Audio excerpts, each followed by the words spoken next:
a empresa aí, a principal empresa aí, eu diria, do país. São os melhores projetos que a gente recebe. É, então, não tem muito o que a gente falar. Eu vou encaminhar no grupo o site da EngPoint com o portfólio também, e vou encaminhar também o contato aqui do Arthur, para vocês aí terem e poderem acessar. A gente já é parceiro com eles a longo prazo, aí diria desde o Bandeiras, que eu acho que já tem uns 5 anos, de lá para cá, sempre que a gente tem qualquer necessidade técnica de projeto para fazer, a gente consulta o Arthur, que é muito prestativo, ajuda a gente aí com todos, basicamente, os assuntos técnicos relacionados a programa de combate a incêndio, a projeto principalmente, né? Se alguém quer comentar mais alguma coisa, mas a ideia do nosso treinamento, aí, gentilmente, o Arthur se dispôs a vir aqui para poder fazer um treinamento básico, inicial para a gente, onde ele vai tentar abordar os principais assuntos que são relacionados ao nosso dia a dia como construtora, né? Eu acho que abrir um pouco a cabeça, abrir um pouco o leque e dar algumas diretrizes de a gente poder consultar, onde a gente pode consultar, onde a gente pode tirar as dúvidas, como fazer, quais são os principais itens críticos, aonde tem os problemas, é justamente uma forma de a gente abrir a cabeça do pessoal, tá? Então, prestem bastante atenção, vai ser um treinamento muito interessante e muito valioso para a gente, para todo mundo estar conseguindo participar aí. Legal? Até, só desculpa, antes de começar aí, Arthur, eu queria primeiro agradecer aí a disponibilidade, né, de estar com a gente aí.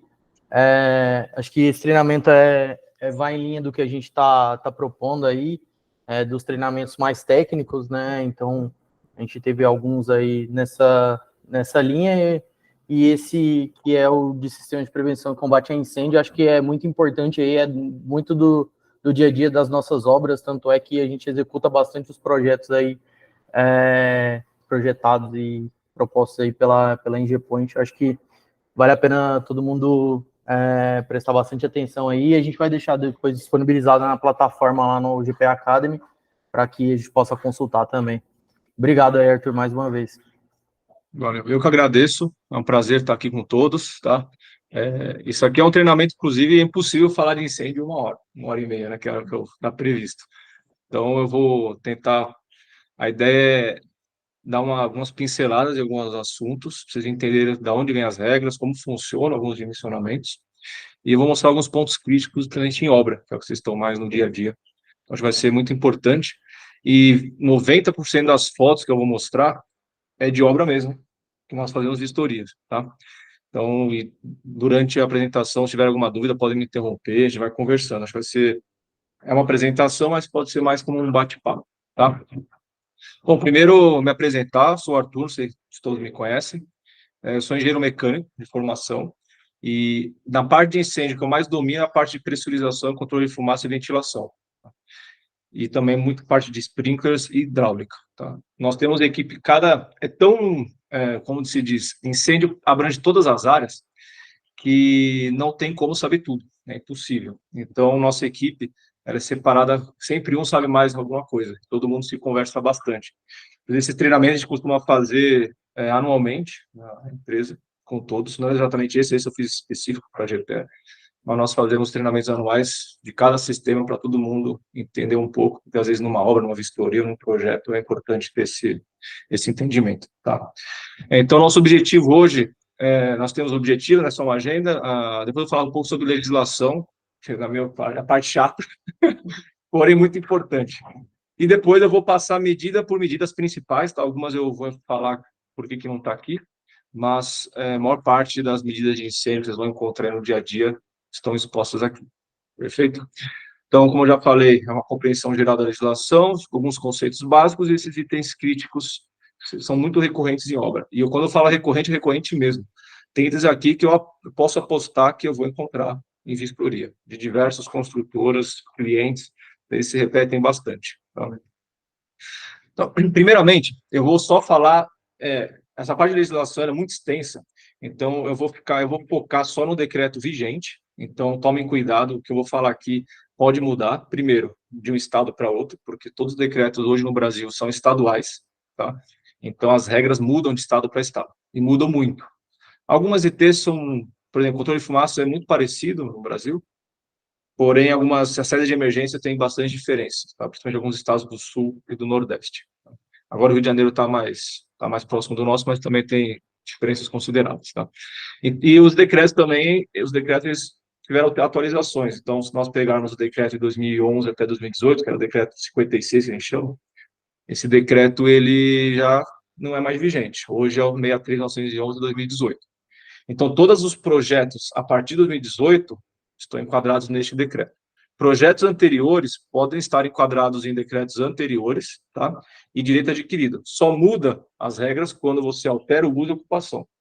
Então, qualquer obra que a gente pegue, que é mudança de uso, ocupação, expansão de algum prédio, tem que ficar atento à alteração do decreto. Tá? Então, você não tem que ver exatamente com o consultor, quem está cuidando dessa parte, quais são as regras que estão vigentes para aquela obra. Então, isso pode mudar. Se é um prédio novo, a partir de 2018, é o 63.911, e não tem discussão. Tá? E o importante do decreto é justamente definir as medidas de incêndio dos prédios. Tá? E as instruções técnicas, muita gente acha que as instruções técnicas não fazem parte da legislação, mas elas fazem. Na verdade, é como se fosse o anexo do decreto. É a parte técnica. Então, o decreto define algumas coisas, e as instruções vai ponto a ponto definindo os parâmetros. Então, o que está na IT é lei, diferente da NBR. Né? Então, acontece às vezes, não quero seguir NBR por tais motivos. Se a IT não puxa NBR como referência, não tem obrigatoriedade por lei de seguir. Tá? A não ser que tenha outros órgãos que exigem. Mas do parte do bombeiro, só quando ele, por exemplo, o sprinkler, ele pede para seguir NBR de sprinkler. Então, você tem que atender na íntegra da NBR. Tá? Algumas ITs ele puxa, outras ele dá exceções em cima da própria NBR ou dá parâmetros próprios da IT. Então, é importante... Então, o caminho primeiro é decreto. Decreto. É o que você... verificar a construção, a idade da construção, se vai mudar o uso ou não, precisa saber qual decreto é. Aí o decreto vai te dizer quais são as ITs que você vai precisar consultar, quais são as ITs que mandam. Exatamente. Eu vou fazer uma simulação, eu vou fazer como se fosse um enquadramento de uma edificação hipotética, em cima dela nós vamos fazer essa análise. Tá? Então, tem algumas classificações fundamentais do decreto, é isso que vocês precisam saber quando pegar projeto para analisar, para orçar, para entrar numa obra. Então, a mais importante é a ocupação, tá? Que é o anexo A do decreto, tem uma lista de ocupações. Eu coloquei 3 principais, porque são muito recorrentes. Residencial A2, são prédios multifamiliares. Né? Comercial C3, shopping centers. Quando é loja, C2. Né? Então, aqui, shopping center, que a gente tem bastante obra em shopping. E serviços profissionais são aqueles prédios corporativos, de escritórios, é o D1. Tá? Então, esses são 3 e lá tem uma lista imensa. Então, escolas, locais de reunião de público, grupo F. Supermercado C também, C2, tá? C2, comercial. Tá? Eu vou só, eu não coloquei isso aqui porque é um assunto extenso sobre ocupação mista. Tá? É bem delicado, não demoraria para colocar essa apresentação, mas também fica atento com ocupação mista. Tem algumas regras de ocupação mista. Então, você pode ter, dentro de um próprio shopping, o mercado, ele entra como um C2 e tem regras específicas para aquela ocupação. Ou um prédio residencial junto com o escritório, que tem muito aqui em São Paulo. Então, tem regras específicas para ocupação mista e até isentar sistemas. Então, você pode isentar sprinkler de um residencial, que não é obrigatório, porém vai num prédio comercial. Então, parte tem sprinkler, parte não. Tá? Mas é um assunto mais complexo, eu não vou entrar nessa apresentação. Tá? Outro assunto muito importante é a altura. Isso aqui, inclusive, os maiores erros de projeto que nós já pegamos e BOs, assim, de aprovação, a altura, tá? Porque nós temos 2 tipos de altura, e essas alturas definem, vocês vão entender depois nas tabelas, elas definem a classificação dos prédios. Então, nós temos a altura que define as medidas de incêndio, então, se vai sprinkler ou não, essa é a primeira altura. Qual tipo de escada? É a segunda altura. Então, são alturas diferentes. A primeira, de onde pega? Do mais baixo ocupado. Então, se você tem um subsolo, quinto subsolo de um prédio, que tem uma ocupação que não é estacionamento, vem daquele nível até o último ocupado. Não é o térreo. O térreo é no decreto antigo. Atualmente é do mais baixo ocupado. Tá? Então, se essa altura lá do quinto subsolo até o último ocupado passar a altura limite, vai sprinkler no prédio inteiro. E a altura das saídas, aí sim, do piso de descarga até o último ocupado. Então, basicamente, ele define o tipo de escada que será utilizada. Então, é importante para vocês, quando for fazer um orçamento, tá pedindo pressurizado. Realmente precisa pressurizado? Às vezes, não precisa. Vocês podem propor até uma protegida que eu vou explicar para vocês, tá? Que é muito mais barato e, às vezes, é permitido pelo decreto, tá? E, por fim, a área, né, da edificação. O bombeiro ele tem algumas exceções, mas, grosso modo, ele divide até 750 metros quadrados, em uma altura até 12. Até 750 metros quadrados é edificação, tá? Não, então, se tiver um cinema de 700, até 750 dentro de um shopping, não vale, é o todo. Tá? Todo o projeto que está sendo aprovado. Nesse caso, não precisa nem de projeto técnico aprovado no bombeiro, são medidas bem simples, uma tabelinha separada, medidas simplificadas, e a licença CLCB. Então, essas lojas de rua, assim, uma farmácia pequenininha, CLCB, não tem vistoria, pode ter vistoria, mas não é uma obrigação do bombeiro, e não tem projeto. Então, é muito mais simples a aprovação. Agora, passou de 750 ou passou de 12 metros de altura, aí precisa de projeto técnico aprovado no bombeiro, as medidas são tabeladas para cada ocupação, e a licença aí sim é o AVCB, que aí tem vistorias do bombeiro, é mais complexo. Então, vai o oficial do bombeiro fazer a vistoria e emite aí sim a licença de funcionamento. Tá? Aqui, essas são as tabelas do decreto, isso aqui que define praticamente tudo que é proposto em projeto para você. Então, a simulação que eu bolei aqui é um prédio D1, tá? Um prédio de escritórios, com uma altura entre 12 e 23 metros. Tá? Então, imagine que chegue aqui um projeto, a altura do mais baixo ocupado até o último ocupado está entre 12 e 23. Tá? E você entra na tabela, cada ocupação, ou grupo de ocupações, é uma tabela específica. E esses X e notas, tá? Para a próxima página são as notas específicas, elas mudam, e mudam muito de ocupação para ocupação. Tá? Nesse caso específico aqui, podem ver que o X é quando obriga a medida. Então, por exemplo, entre 12 e 23, acesso de viaturas, obrigatório. Tá? Segurança estrutural, obrigatório, não tem nem nota. Por que eu destaquei esses dois? Esses dois é o que mais exige, ou substitui ou aparecem as questões de sprinklers, detecções e controle de fumaça. Geralmente é na compartimentação horizontal e vertical. Tá?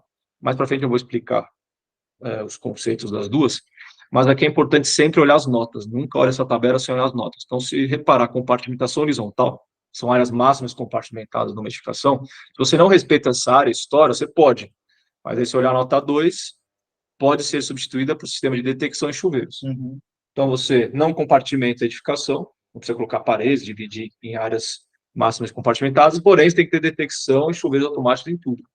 Por isso que mercado geralmente tem sprinkler, eles não querem segmentar o mercado no meio, então vai sprinkler. Shopping também não tem, tá? Porque estoura essa área, então vale a pena para o cliente, para a incorporadora, colocar sprinkler de detecção. Tá? Além da questão do seguro, outras questões. E a vertical, ela, mesma coisa, tá? Você pode ter um átrio é o exemplo clássico de quebra da vertical, você pode ter um átrio no prédio, porém, você tem que substituir por controle de fumaça, detecção e chuveiros. Tá? Então, tem sempre essa... Em regra geral, a horizontal se troca pelos chuveiros e a vertical entra o controle de fumaça. Tá? Então, seguindo aqui as outras medidas, controle de material de acabamento, saída de emergência, tá? E gerenciamento de risco, algumas coisas são mais vinculadas à operação, tá? Então, brigada de incêndio, gerenciamento de risco, e as medidas vocês já estão acostumados aqui. Tá? Então, nesse prédio aqui não é obrigatório chuveiros, porém, se tem a quebra da horizontal, pode ser que tenha. E controle de fumaça também não é obrigatório. Tá? Repare que acima de 30 já entraria chuveiros automáticos. De cara, não importa se você respeita ou não a horizontal. Tá bom? Agora a sequência aqui da apresentação são justamente essas medidas. Tá? Então, é como se vocês estivessem enquadrando, né, uma edificação e está indo uma por uma para entender os conceitos. E conforme eu vou falando, eu já vou mostrando alguns problemas em obra. Então, para ficar mais dinâmico. Tá bom? Então, a primeira medida é o acesso de viaturas. Isso aqui às vezes acaba passando batido, mas ela acontece mais em centros de distribuição, CD, tem muito esse layout, e indústrias. Em São Paulo é mais difícil, porque o próprio logrador público é o acesso da viatura. Então, você não tem essa obrigatoriedade. A não ser que seja um complexo dentro de São Paulo que tem. Então, você tem vias de acesso internas, você tem que respeitar essas regras. Basicamente, as vias têm que ter 6 metros, atender a um peso de 25 toneladas das viaturas, tá? E o portão tem que ter essa dimensão, 4 por 4,5. Então, acho que o mais recorrente que a gente pega em vistorias nesse tipo de edificação é o portão. Os caras constroem um portão que não atende principalmente a altura, tá? Em geral, CDs atende porque entra caminhão, mas dependendo da ocupação, os caras esquecem, né? Às vezes até shoppings, que é o acesso do shopping, e o registro de recalque está dentro, eu vou falar do registro de recalque, mas se o registro de recalque está dentro E a turma não consegue acessar. não consegue acessar. Ou você puxa o registro de recalque lá para fora, que às vezes não fica longe, até custo é caro, ou você aumenta o portão, tá? Para que a viatura consiga acessar. Tá? Então, esse assunto não é muito, não vou me estender muito nele. Aqui eu sempre vou deixar em cima IT, tá? Depois para vocês irem direto e não ficarem procurando. Na sequência, segurança estrutural. Esse assunto é muito importante, extenso. Essa tabela ela está na IT 08 e ela que define o tempo de resistência. Tá? Isso é muito importante até para vocês reduzirem custos. Por quê? Porque às vezes os caras falam, a parede tem que ser 120. Será? Às vezes não precisa, pode ser uma 60. Tira uma chapa de drywall. E uma chapa de drywall, você nem precisa do drywall RF. Às vezes o standard, dependendo da altura de edificação e da necessidade aqui, você pode usar até drywall padrão. Tem a tabela na IT, que é outro assunto, que determina essas configurações de drywall para o seu respectivo TRF. Tá? Então, esse que é o TRF, que é o tempo requerido de resistência ao fogo, tem essa tabela. Ela também, repara que ela é sempre pela ocupação, tá? Vocês podem ver aqui que eu destaquei, e altura. Então, no nosso exemplo hipotético, entre 12 e 23, D1, nós temos um TRF de 60 minutos. Então, toda a estrutura, as principais e secundárias da edificação, tem que resistir a 60 minutos. Quando é alvenaria, isso vem do calculista estrutural.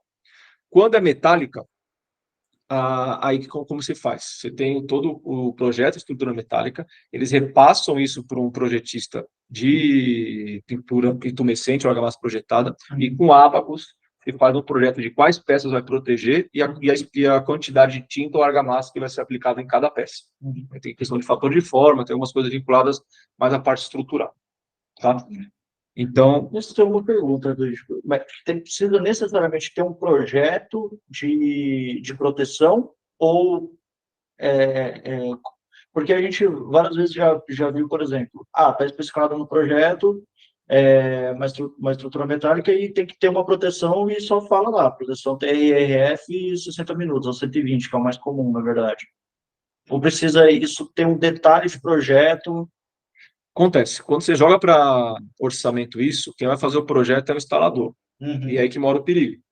Porque tem peças que às vezes não precisam ser protegidas. Vou dar um exemplo. Tem um pilar metálico que só parte das faces desse pilar ficam para uma área com carga de incêndio. Você não precisa pintar ele inteiro. Então, no projeto, indica isso. Então, quando nós fomos contratados para fazer o projeto que nós fazemos de produção passiva, a gente indica exatamente a peça e a quantidade. O instalador pode, às vezes, pedir mais tinta. Entendi. Porque ele quer vender. Isso acontece muito. Então, sempre quem instala num projeto, isso é a máxima. Então, a gente faz já sempre pensando no menor custo. E aí, o projeto dá na mão do instalador. O instalador confere se o produto que ele está usando é o mesmo, que foi dimensionado, ele pode fazer alguns ajustes, mas você já tem como comparar o que veio do instalador e o que veio do projetista. É muito importante, principalmente em estruturas metálicas. Tá? E na instalação, eu vou mostrar, tem muito BO de instalação, mas muito. Eles roubam na espessura. Sim. Então, tem que cobrar a medição e o comissionamento de quanto eles estão aplicando de tinta para bater com o que foi vendido. Show. Tá vendo, pessoal do West Plaza? Vamos ter pintura aí, vamos ter que conferir a espessura. Que vai ser argamassa. Vai ser argamassa. O Fusão faz a imagem sem pintura. Pintura você não percebe. A pintura... Tá? Aqui eu coloquei as mais comuns da argamassa, mas tem outro, por exemplo, se você encapsular... Químico, usar. Tem semicrômico. Se você... Por exemplo, tem um outro jeito de produzir estrutura metálica que nós já fizemos, é por encapsulamento das estruturas com drywall rosa. Você pode encapsular a estrutura com drywall rosa e não precisa pintar, às vezes vai sair mais barato. Aqui são já os pontos de atenção. Tá? Aqui uma estrutura, isso aqui é um mezanino, um mezanino que quando passa de 750 metros quadrados de mezanino, dentro de uma edificação exige produção passiva. E esse é um caso que não pintaram. Então, 750 metros quadrados? Não. Não tem. Não tem 180. Então, esse é um ponto importante. Então, se na obra tem uma área de mezanino com uma área superior a 750, ninguém falou em pintura, levantem a mão e falem, ó, estão cogitando em pintar, foi o caso aqui, ó, nem a construtora estava ciente, precisava pintar esse mezanino. Tá? Aqui tem um exemplo de argamassa projetada, tá? Que foi, isso aqui é mais questão de vistoria, né? Não de obra, mas com o tempo desplacou. Isso é o shopping Frecaneio, velho. Esse aqui não, esse aqui é o Monumental. Não, Winners. Então, isso aqui é um desplacamento com o tempo, então precisa dessa manutenção, tá, da produção passiva. Às vezes por questão mecânica, impacto, alguma coisa. Então, a própria umidade pode descolar. E, claro, na obra tem que verificar se quando eles aplicam, vocês estão aplicando padronizado. Tá? Se está uniforme essa aplicação. Pode acontecer isso, eles aplicam e esquecem de um trecho. Tá? Esse outro assunto aqui que pega muito é drywall. Tá? Eles contratam qualquer Zé Mané para fazer o drywall, porém, para fazer uma parede resistente ao fogo, quem está fazendo essa montagem tem que entender pelo menos o conceito da parede e a configuração dela. Então, aqui tem exemplo de um cinema que era para ter parede de 120 minutos, e 120 são 2 placas de cada lado do montante. Eu acessei por trás da parede, numa área técnica, aí foi detectado isso numa auditoria interna do próprio cinema, que só tem 2 placas de um lado. Isso é muito comum. Tá? O cara, para economizar material, ele só põe a placa de um lado. O outro que ninguém vê, ele não coloca. E aqui tem outro exemplo, que aqui era uma casa de máquinas que virou casa de máquinas de pressurização, que é onde está a seta vermelha, e ele fechou a abertura para compartimentar a casa de máquinas de pressurização, e só colocou 2 placas de um lado. Tá bem light esse aí. Não é. Isso aqui é um hospital. Tá? Então, são exemplos de configuração de drywall que acontece muito problema. E, por fim, não tenho foto, mas são forros resistentes ao fogo. Forro de drywall rosa não atende TRF nenhum. Tá? É o conjunto. Então, tem que ter suporte, forro. Às vezes, até a configuração do drywall não serve, tem que ser algumas outras chapas. Que, por exemplo, a Maker tem bastante dessas configurações, são chapas específicas para compartimentação. Então, se o cara falar, vou passar um forro drywall rosa aqui, só trocar a placa por RF, esquece. Tem que trocar tudo. Não, se o cara da RT, está arriscando. Se tiver um incêndio no entreforro, cai todo o forro. Você não tem a resistência necessária. Tá? Então, muita atenção a isso. O montante ele é diferente? Teria alguma lã? Tem uma lã, pode fazer um sanduíche com lã de rocha, tá? Ou usa, esqueci agora o nome da placa. Vai ser Promate. Placa Promate, o nome da. Então, eles usam diferentes estruturas, como é encaixada essa estrutura na laje também é diferente. É complexo, não é simples. Então, muita gente foge de forro resistente quando quer fazer certo. Tá? A gente vê muito, passa drywall, tá? Seguindo, a horizontal. Na criação da questão da compartimentação horizontal, também é uma tabela muito parecida da resistência ao fogo, e nessa questão a mesma coisa, né? D1, altura, você tem lá cravado. Então, se você tiver um prédio comercial com pavimento, com uma área maior que 1.000 metros quadrados de pavimento, você já tem que seccionar, você tem que já dividir em áreas esse pavimento. Ou seja, no meio, ou uma área você compartimenta. Tá? E neste caso, como é 60, né, voltando aqui, essa compartimentação, essa divisão de áreas tem que ser com parede 60 e não 120. Às vezes os caras não, é 120 e tudo, não precisa. 60 já atende. Exceto, claro, para caixa de escada de emergência, que geralmente é 120. Tá? Então, atenção só a esse ponto. Então, nesse caso é 1.000. Se você, não, eu quero deixar uma laje inteira com 1.100 metros quadrados, não quero compartimentar. Então, você vai ter que colocar sprinkler e detecção. Então, aí você pode nem atender essa tabela. E o TRF, como eu disse, é determinado pelo IT anterior que eu falei, e atenção a outras ITs que às vezes pedem um TRF diferente no caso das saídas. A caixa de escada tem um TRF maior do que as paredes. Tá? Aqui os pontos de atenção de compartimentação horizontal. Tá? Aqui. Esse daí é bem executivo, esse detalhe, né? Muito. Esse daí é bem detalhe executivo mesmo. É uma pergunta meio simples, mas acho que com muita gente pode ser até importante. Para mim, volta por favor. Quando você está nas ITs aqui, ó, tipo, IT 11 de 19, porque eu sei que São Paulo é uma nomenclatura de IT, outro estado é outra IT. São Paulo tinha que era IT 11 do Corpo de Bombeiros. O que é isso aqui, ó? É o ano. O ano? É o ano que ela foi atualizada, a última atualização dela. Entendi. E aqui, ó, IT 11 e IT 8. Ambas são para São Paulo? É isso? Tudo São Paulo. Né? Tudo. São Paulo. Toda essa apresentação é São Paulo, tá? Porque ela muda também. Muda muito, muda até o número. Tá? Algumas chamam até de NT, são normas técnicas e não instruções, mas é questão de cada estado. Beleza. Tá? Aqui, isso aqui, aquilo que eu falei que acontece em toda obra, é esse aqui. Eu já até tinha pouco espaço para colocar. Fire stop na passagem de instalação entre paredes. Isso aqui, por quê? Primeiro que ninguém faz projeto disso. Então, quem está instalando fica perdido, não sabe aonde vai, quanto vai, o que vai. Então, o instalador pinta e borda aqui. Coloca até onde não precisa. Isso é sempre importante ter o projeto. Nesse caso específico, aqui é uma parede de uma caixa de escada, tá? Que deveria ser 120. Então, você está quebrando totalmente a compartimentação. Então, o certo aqui seria colocar fire stop em todas essas interfaces entre a estrutura e a instalação, que é o caso aqui desse produto da Hilt, que faz essa selagem. Em tubulações de PVC, é importante, acima de 40 o diâmetro, precisa do anel intumescente, que é esse cara aqui. Isso que eu estava tentando lembrar esses dias, Brian. Fita intumescente. Colocou A gente falou do fire stop. Isso. Então, aí vai o fire stop e o anel. Colocamos nos shafts. Lá para o cara agora. Vou mostrar aqui na vertical nos shafts. Então, isso é importante. Aí pode ser o anel. Isso daí é melhor mesmo, né? Você coloca uma estopa embaixo e aplica por cima. Tem vários métodos, tem diversos jeitos de fazer fire stop, cada um para um uso diferente, para uma instalação diferente. Se entrar no site da Hilt, tem uma pancada de tipos de soluções para compartimentação, mas muitas. Tá? Então, aqui está apresentando a fire stop comum, né, que é uma espuma, uma espuma que você preenche esse espaço vazio, né, que seria o que está sendo feito aqui embaixo, deveria ter sido feito aqui. E os anéis intumescentes. Aqui é um colar, quando é um pouco maior, você precisa de uma sustentação na própria parede, ou simplesmente você enrola o colar no número de voltas especificadas pelo fabricante para garantir o TRF.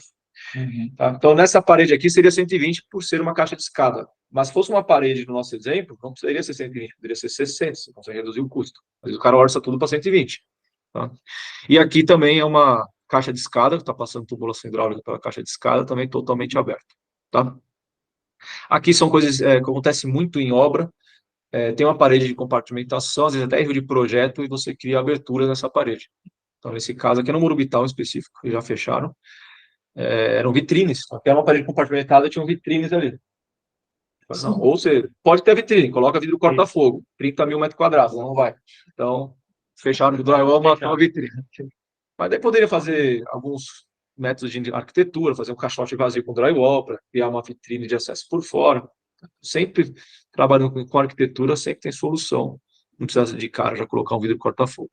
E aqui o entrefogo. Quando você tem uma parede de compartimentação, ela sobe até um ponto. E o entrefogo fica aberto. Muito comum. Sim. Principalmente retrofits. Porque tem instalação, custa alto para você desmontar e fazer o fechamento. Tem vírus. O cara ele fala, vou colocar só até onde o bombeiro vê, aqui que é o fogo. E o entrefogo totalmente aberto, e geralmente incêndio no entrefogo. Tá? Então, ponto de atenção. Se tiver que recortar, se tiver uma laje alveolar, por exemplo, tem que recortar o drywall tudinho. Até no encontro com a estrutura. Tem que entender o projeto e ver se não for viável, achar outras soluções. Tá? Esses são os pontos mais críticos da horizontal. A vertical, aqui são as principais conceitos da vertical, que é a fachada. Então, você tem que ter a verga peitoril. De forma geral, é 1,20, sempre.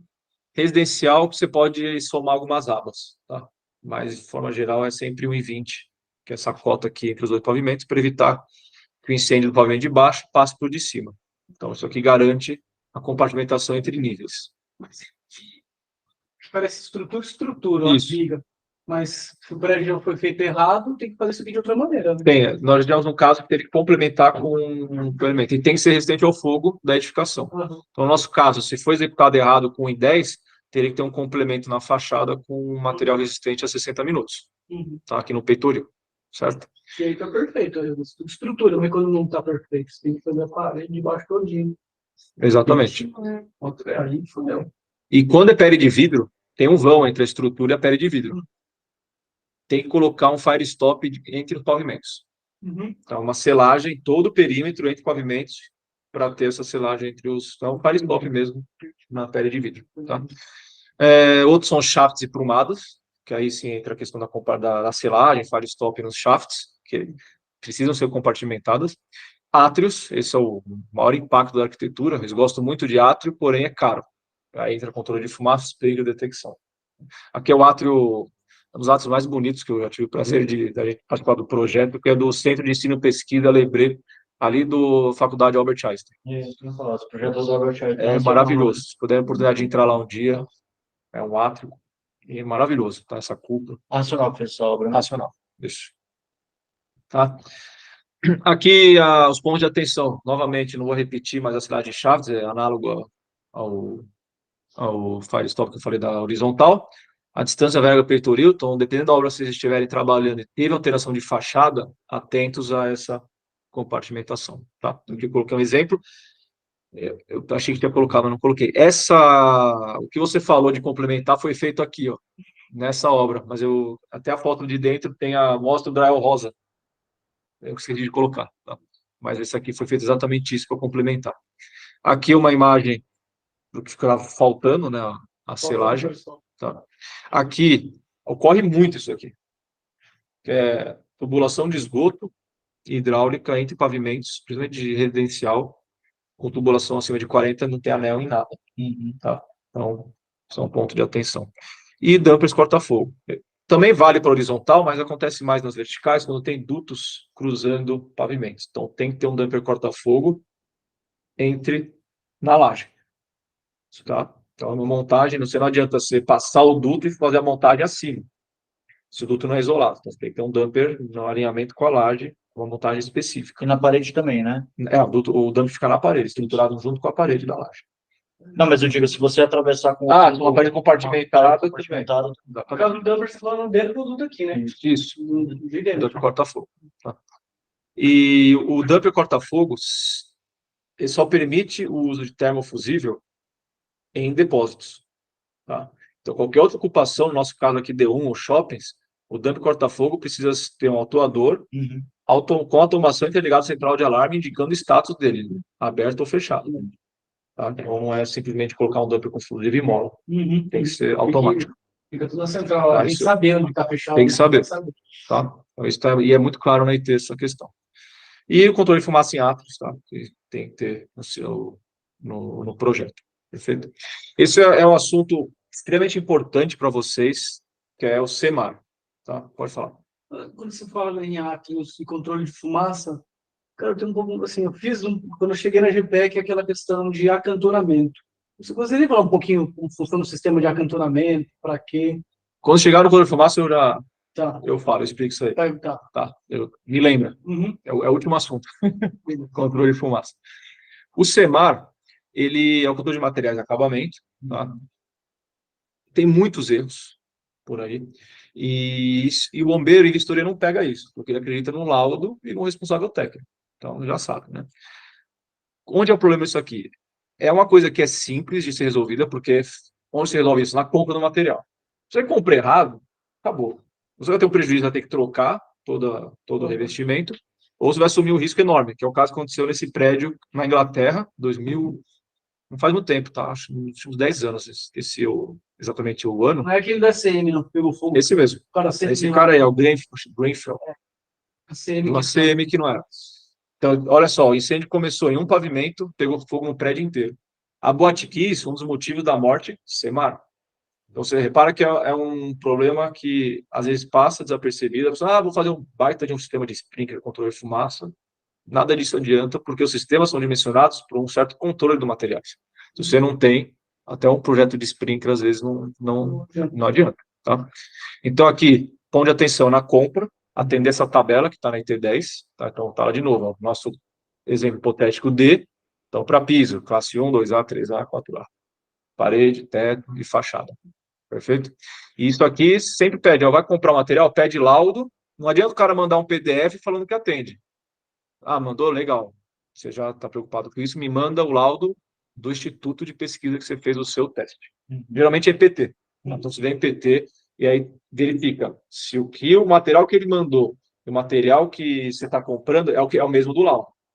Tá? E se na conclusão do laudo ele está dentro dessas classes. Tá? E por último, isolamento acústico. Também tem que ter laudo. tá? Aliás, todos os isolamentos têm que atender as classes. Ok? Saída de emergência é um assunto extremamente longo, eu vou passar rápido e vou focar mais nas escadas, tá?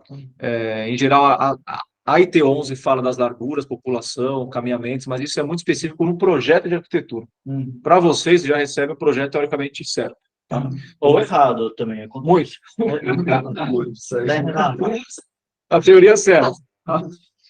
Ok, mas eu entendo que não seria uma responsabilidade direta de vocês, né, tá? Se tiver uma largura lá de projeto. Mas tem um ponto aqui importante de largura, que é o item que eu vou mostrar no próximo slide. Isso aqui é bom para vocês até orçarem, como eu falei, da escala pressurizada ou protegida. Então, no nosso exemplo, de novo, né, ocupação D, entre 12 e 30, vamos considerar que o pagamento de descarga e até o último ocupado da escada também mantém entre os 12 e o 30, porque pode acontecer você ter um barrilete que vai mais alto, a sua altura não puxa, a altura das medidas não chega no 30, por exemplo, mas tem um barrilete que passa, a escada chega lá, e a escada passa de 30. Tem que tomar cuidado, porque a altura pode mudar. Tá? Então, aqui no nosso caso, entre 12 e 30, seria uma escada protegida. Que eu vou falar sobre ela. EP. APF é a prova de fumaça e NE é aberta. Aquela não precisa de nada. Tá? As escadas, essa aqui, por exemplo, que tem aqui no escritório de vocês, é uma NE. Tá? E aqui toda questão de guarda-corpo, corrimão, tudo que vocês receberem de projetos executivos, estão com dúvida, tudo na ET11. Tá? Tem as NBRs também, mas é a ET11 que determina. E a gente teve uma situação recente de guarda-corpo, plataforma técnica, que assim, atendia a norma NR12 lá da vida, mas não atendia a questão do corpo de bombeiros. Então, você tem que fazer esse cruzamento. Lá no Guarulhos, no Cine Guarulhos, a gente pegou isso daí. Que tem que ter o rodapé bonitinho. Isso. Tem que ter o rodapé. Você tem que atender não só a NR12, que eu acho que é 12, de plataforma, mas também a do corpo de bombeiros. E a altura do guarda-corpo. Dependendo, pode ser 1,30 ou pode ser uns 105 centímetros de altura ou 1,30, depende de onde está o guarda-corpo. Tá? Para vocês, assim, o que pega mais? Ó, essa aqui é uma obra, tá, que no projeto estava 1,20. Só que quando fizeram o projeto de arquitetura, consideram 1,20 no osso. E aqui eles conseguiram errar ainda a estrutura. Então, teve a estrutural de forma, que ganhou ali uns quase 10 centímetros de cada lado. E o acabamento também passava. Então, quando ele foi medir a escada, estava dando 1,15 acabada. Eles tiveram que... Isso aqui, na verdade, é uma outra obra do mesmo cliente, que a gente detectou. A outra foi detectada depois de já ter terminado. Tiveram que raspar todas as escadas para chegar no 1,20. E o bombeiro vai com a trem eletrônica e mede. Se ele pega, né? Sim. Não tem tolerância na IP, então se bater em 19, ele pode falar, vocês não têm ABCB. É um BO. Então, muito atento à largura de projeto. No caso aqui, em 20, porque era mínima, mas poderia ser um 65, né, se a população é maior. Tem que cravar em 65 ou mais. Tá? Outra ponto importante é algum retrofit. Nesse caso aqui, era uma escada aberta, eles fizeram uma adequação e fecharam com drywall e porta corta-fogo, porém deixaram um patamar menor que a escada. Isso aqui foi em Brasília. Corrimão contínuo, tá? Então, principalmente o interno, dá a volta até o final. E a automação, tanto de controle de acessos e catracas. Tá? E catraca também tem que ter um portãozinho lateral com I20 para permitir a rota de fuga. Uma pergunta, sempre que for tirar um ABCB novo, o corrimão, se for um caso de um retrofit, você precisa adequar ele. Precisa. Não tem na IT43, aliás, é um assunto que eu não coloquei aqui, mas todos os retrofits você pode adequar em cima da 43, são adaptações. E lá fala, na IT43, se pode não fazer alguma coisa ou adaptar. Corrimão contínuo, esquece. Tá. Aí o bombeiro entende que dá para fazer, não é uma coisa que... Isso vale muito nesses projetos que a gente tem de retrofit aí, que a gente está trabalhando. Dá uma olhada, porque às vezes tem que é salgadinho aí, se adequar a todos os corrimões. Geralmente, isso aqui é a adaptação, entra também a sinalização de rodapé, quando adapta a escada. Da escada antiga e passa a ser uma escada conforme o decreto vigente, eles pedem fita antiderrapante, corrimão contínuo e sinalização aqui no rodapé, na escada inteira. Ô, Arthur, Oi. Uma dúvida. Quando a gente fala de PCI, a gente engloba também as normas com relação à acessibilidade, PCD e tudo mais ou não? Exceto para as escadas, que eu vou mostrar no próximo slide, que é a área de cadeirante nas escadas de emergência. Agora, os critérios de acessibilidade, por exemplo, piso tátil, essas coisas, não entra, o bombeiro não olha isso, tá? Ele só recomenda alguns pontos da IT11, mas o que ele pega só é a área de cadeirante na escada de emergência, tá? Ok. Então a questão do braille no corrimão, piso tátil, eles não entram nesse detalhe. Não entra, para o AVCB não, mas para acessibilidade com certeza. Aí entra toda a parte de acessibilidade, de quem está fazendo a consultoria, aprovando na prefeitura, tá? Esse daí, só complementando aí, Matheus, nesse caso aí a vistoria fica por conta no próprio processo do ABITS via prefeitura mesmo. Então, toda a norma de acessibilidade está vinculada à prefeitura no processo de ABITS, entra no checklist de vistoria da prefeitura. Ok, obrigado. Tem muita coisa de acessibilidade que o bombeiro acaba absorvendo. Por exemplo, inclinação de rampa. A rampa precisa ter corrimão em 2 alturas. Isso está na IT 11. Isso é igual a NBR, puxa da Até por isso a acessibilidade. minha pergunta mesmo, porque eu vejo que tem bastante interferência ali, que o bombeiro ele entra em alguns assuntos da acessibilidade, mas em outros não. É isso que vê a dúvida. Exatamente. É isso mesmo. Então, em geral, já vou te falar, a cadeirante na escada e inclinação de rampa, tá? Em geral é isso. Porque se a rampa é utilizada como rota de fuga, o bombeiro olha. Se a rampa não é utilizada como rota de fuga, só acessibilidade, tá? Beleza, valeu. Aqui eu vou escada por escada, escada protegida. Ela não é pressurizada, não tem nenhum sistema mecânico. Ela tem simplesmente compartimentada com parede 120, uma porta P90, aqui a área do cadeirante, não é obrigatório, tá? Não atrapalhando o raio de escoamento. E ela tem uma abertura em cada patamar. Essa abertura, ela é uma abertura de ventilação permanente. Então aqui tem um erro, né? Na foto à esquerda é uma janela fechada, o caixilho trancado não pode, foi substituído. E aqui isso é uma veneziana correta. Tá? Aqui é uma escada protegida feita corretamente, então uma veneziana com uma área de 0,8 metros quadrados por patamar. Tá? Então isso em todos. Exceto no primeiro, no térreo, tem que ser uma veneziana maior, com 1,2 metros quadrados. Então, atenção a isso, não são todas iguais. O térreo é maior, a área de abertura. Tá? Isso aqui é bom porque, voltando aqui na tabela, se chegou um projeto para vocês que fala que tem CPF e a escada está numa fachada, grande chance que você consegue passar essa escada para IP e economizar um baita dinheiro aí com pressurização até o próprio conceito da escada PF. Tá? Às vezes a IP está no meio do prédio, aí não tem como. Aí o cara pressuriza. Tá? A prova de fumaça. Escada prova de fumaça, que é o nível acima da IP, ela tem 2 configurações principais. Não sei se você já tiver a oportunidade de entrar numa escada assim, que tem uma anticâmara com 2 dutos de ventilação. Tá? Um duto para tirar o ar, então, nesse caso, que é a distração de fumaça que fica mais em cima, a veneziana, o shaft, ele embaixo é fechado e em cima é aberto, tá? Com a ventilação cruzada no topo do prédio. E o de baixo, que seria a renovação de ar, a entrada de ar, ele é fechado em cima e lá no térreo ele tem um poço inglês que faz essa ventilação, tá? Então, é um tipo de escada que ventila anticâmara e aqui é compartimentado, tá? Geralmente, ele é pouco utilizado aqui porque perde espaço do prédio. Então, eles preferem pressurizar do que fazer essa configuração. Às vezes, por exemplo, a MRV usa muito isso. Como é um prédio com custo menor, eles acabam adotando a anticâmara e não pressurizando, tá? E aqui uma outra alternativa é por balcão. Então, você troca essa anticâmara, se tiver uma fachada, né, você pode trocar essa anticâmara ventilada por um acesso para uma área com balcão ou com uma veneziana maior. Esse é o caso aqui. Aqui é um erro de vistoria que tem um lixo e não deveria, mas ignorem o lixo. É mais para mostrar aqui uma veneziana, são dimensões específicas dessa veneziana na parede para configurar um balcão. Sobre a escada, a minha dúvida aqui. Pressurizado, assim, não vejo também ser tão caro assim, porque só aqueles equipamentos lá em cima e o shaft que ele funciona como duto, como pleno, né? E Não é um custo muito elevado. muito elevado. Né? É questão, às vezes, de espaço, casa de máquina, até operação, porque a manutenção fica maior. Então, para um prédio residencial, você ter uma escala pressurizada, você aumenta o preço do condomínio. Então, vale a pena você ter, porque só para está lá, é passivo, entendeu? Então, depende muito da ocupação, tá? Então, esses 2 tipos de escada, a prova de fumaça. E a próxima é a pressurizada, que é muito comum, né? Principalmente em shopping centers. E aqui o assunto também é muito extenso e dá muito problema, mas muito mesmo, de pressurização, principalmente automação e instalação dos equipamentos. Não sei se sabe como funciona a pressurização, é o ventilador, pressuriza a escada, tá? ela tem um controle de pressão para manter 50 pascal a escada em relação às outras áreas. Isso na condição portas fechadas. Quando abre a porta, você tem que garantir pelo menos 1 metro por segundo nas portas, né? Em geral, as ocupações que nós estamos falando aqui são 2 portas abertas. Então, o teste é 2 portas abertas, mede na porta da escada 1 metro por segundo. Esse é feito o teste. Tá?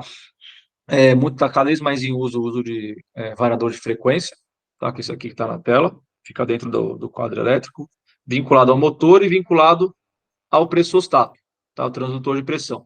Então, esse cara fica medindo a pressão na escada, manda sinal para o quadro entende, passou de 50 pascal, ele reduz a frequência, reduz a rotação do ventilador e para de insuflar na escada até equilibrar nos 50. Abriu a porta, esse cara vai ler que a pressão caiu, o variador entende, sobe a frequência, geralmente vai até o máximo já para o dimensionamento do ventilador, chega lá nos 60 Hz, você tem uma vazão máxima para atender as portas abertas. Então, ele fica controlando a pressão para não dar excesso na escada, senão a pessoa realmente não consegue abrir. Se tiver excesso de pressão, dependendo como está o ventilador, você não abre a porta, tá?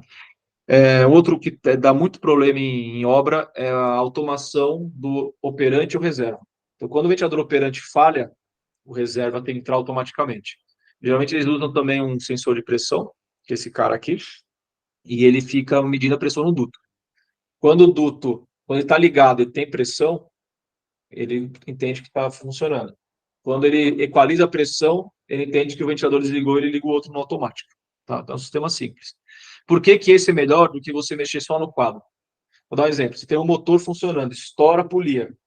O quadro não vai entender que estourou a polia e o motor está funcionando, ele não vai ligar o reserva. Nesse sim, porque está vinculado ao rotor. Então, mesmo o motor ligado, o rotor vai parar e ele vai entender ligar o outro. A gente sempre recomenda usar por pressão, e não só uma automação elétrica entre os dois. Isso aqui é barato. Barato, né? Esse não é caro, não. Esse aqui já é um pouquinho... Curiosidade também. Quer baratear? Eu vou te falar um outro método para controle de pressão. Esse é o mais caro, tá? Esse realmente é o mais caro, com transdutor e variador. E tem esse aqui que é o mais comum, e que é o dumper sob pressão. Então, você não precisa, não é obrigatório, tá? Ter o variador e o transdutor. Mas você pode ter um dumper sob pressão lá no último pavimento. Ele é um dumper com contrapeso, que é um alívio. Quando fecha, o excesso de ar sai por esse dumper. Ele é mais barato, também a manutenção dele é mais tranquila. Tá? Mas hoje em dia, quase todos os projetistas, inclusive, a gente coloca os dois, tá? Para ter certeza. Para ter certeza da redundância. Por quê? Todo mundo instala isso daqui e não regula. Tá? Fala a verdade, 90% das escadas que a gente comissiona, isso aqui eles travam numa rotação e acabou. Eles não ficam fazendo esse controle com o transdutor. Até está instalado, mas eles... Gastou dinheiro e não usa. Aqui é mais questão para vistoria, tá? Sempre verificar se a tag do ventilador está instalada. Isso eu vou repetir, mas vale para bomba, todos os sistemas, tag instalada nos equipamentos. Arthur, por que gastaram com o sistema e não fazem esse controle? Por custo? Por algum Instalador. O instalador deixa a pendência de obra. Ele não faz o comissionamento ou chama uma empresa para fazer o ajuste entre os equipamentos. Ele só instala e vai embora. Acontece muito. Tá?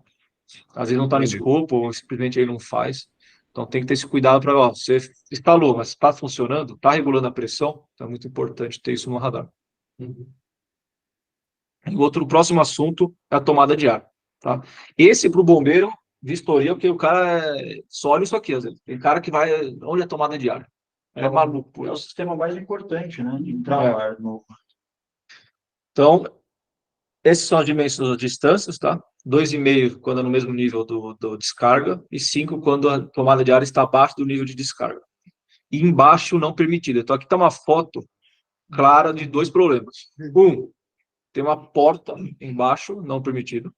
E 2, tem aqui uma ventilação que está a menos de 2,5 metros da tomada de ar. Significa que a fumaça pode sair por baixo e o ar puxar essa fumaça para dentro. Porque está uma zona de baixa pressão aqui, por conta da tomada de ar. Acho que a pouco ela levantou a mão. Levantei. Tudo bem? Tudo. Eu estou no andar aqui de cima. Queria tirar uma dúvida. Por exemplo, quando a gente faz um projeto de PCI, a gente tem a aprovação dele, né? Acontece de ter erros nesse projeto de PCI e o bombeiro que for fazer a aprovação não identificar esse erro e esse projeto ser executado, e na hora da gente acontecer essa vistoria mais minuciosa e identificarem ali o erro, porém, estava lá aprovado no erro de PCI. Acontece isso, né? Acontece e eles não estão nem aí, tá? Porque a outra equipe está errado, não do AVCB. Esse aqui é o caso, esse aqui é um projeto aprovado. O que aconteceu nesse projeto? No projeto nosso. Nós colocamos a tomada de ar aqui, eles não falaram que iam abrir porta, ia fazer isso aqui, instalação, não compatibilizaram, não nos avisaram, e eu, quando cheguei na vistoria, na pré-vistoria, eu olhei e aqui, essa porta. Porque no projeto não tem essas portas aqui. Sim. E você tem que resolver, isso aqui não pode. Só fechar. Outra dúvida também. Existem pontos mais que você percebe, ainda mais você que tem super conhecimento nisso, que você percebe pontos específicos que na vistoria do AVCB eles sempre olham, porque assim, eu estou vendo aqui todo o seu treinamento, né? É muito amplo, é muita coisa, e quando vem a vistoria, é feito isso no detalhe, ou tem ponto, por exemplo, a parte do corrimão, eu já vi a vistoria, né, já vi que é realmente uma coisa que eles sempre olham, mas, por exemplo, dentro de shaft, parte de fiação, essas coisas, eles olham? Depende do vistoriador, tá? Não existe um padrão de vistoria dentro do Corpo de Bombeiros. Tem, estatisticamente, o que eles dão mais comunicam. Um deles é justamente a tomada de ar, vou chegar nos outros sistemas, a questão das bombas, dos ventiladores, automação da pressurização, eles pegam bastante.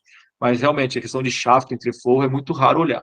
O que acontece aí como eu falei, é específico da pessoa. Se o vistoriador, um dia antes, teve um treinamento dentro do Corpo de Bombeiros sobre sprinkler, você pode ter certeza que ele vai olhar muito sprinkler, que está fresco na cabeça dele. Então, acontece. E já aconteceu do oficial estar treinando outra pessoa dentro da vistoria. O cara olhou tudo. Porque foi explicando para o outro oficial.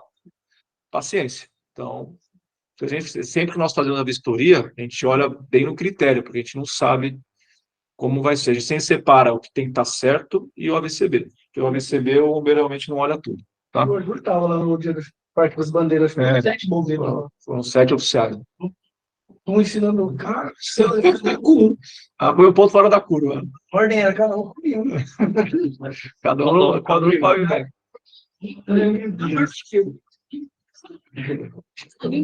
Deixa sozinho, não. Terrível.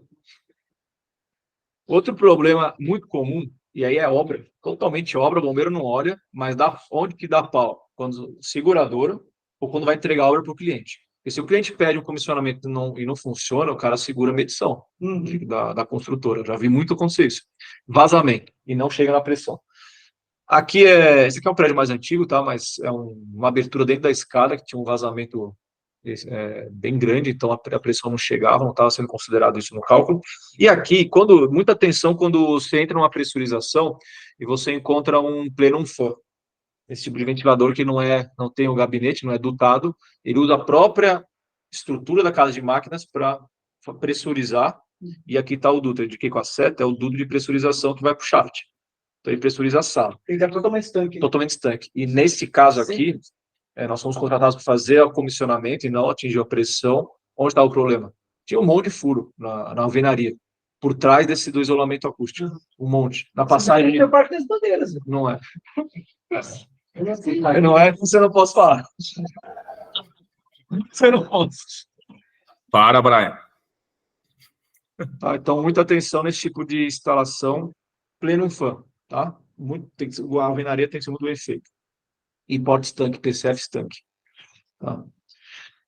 A escada aberta externa, isso aqui é do Light, tá? A escada do Light. Então, é uma escada também que substitui todas as outras, com a pressurizada. E ela é uma escada que ela fica do lado de fora. É a melhor escada que existe. Essa aqui, se for para escolher uma rota de fuga, tem todas as opções, escolhe essa, tá? Que é a mais segura, porque não tem como falhar. E ela está fora da projeção da edificação. E a parede, qual que é o único custo nisso aqui? Essa parede aqui, que está rente à escada, ela tem que ter uma compartimentação. Com todas as aberturas com a make, né? Isso, perfeito. Então, todas por quê? Para garantir que o calor e a fumaça não cheguem na escada. Tá? Agora, esse aqui é muito passar bem rápido, iluminação de emergência, aclaramento, que são os blocos que iluminam as rotas, e balizamento, que fica acima da porta. Tá? Balizamento, obrigatório mais para locais de público, cinema, praia de alimentação, teatros. Tá?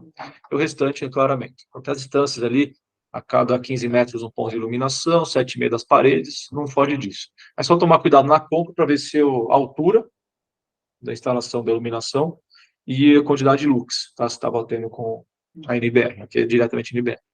E o que acontece muito em obra é esquecer pontos de iluminação de emergência, principalmente em patamar de escada. O bombeiro pega mais isso aqui. E circuito independente não identificado. Tá? Então, sempre coloca lá. Aqui colocaram os esparadrapos, escreveram iluminação de emergência. O esparadrapo vai cair e vai ficar sem. Então, Isso é importante. Iluminação de emergência é sempre um circuito independente. Não pode sangrar na luz do exatamente. Então, isso eu acho que é o ponto principal aqui, não tem muito mistério. E o gerador. Então, às vezes, tem que verificar. Se tem gerador atendendo a iluminação de emergência do prédio, não precisa ter bloco autônomo. Tá? Pode colocar como uma super emergência, a gente chama, mas não é obrigatório. Aí tem outras considerações de gerador, mas eu não vou entrar, que é polêmico, sobre a voltagem, quando entra em emergência, que manda para o sistema. Geralmente manda 110, 220, mas não pode. Isso está errado praticamente em todos. Tá? Detecção e alarme. Detecção e alarme, aqui só um geral, tá? Central de alarme, que é o coração de todos os sistemas.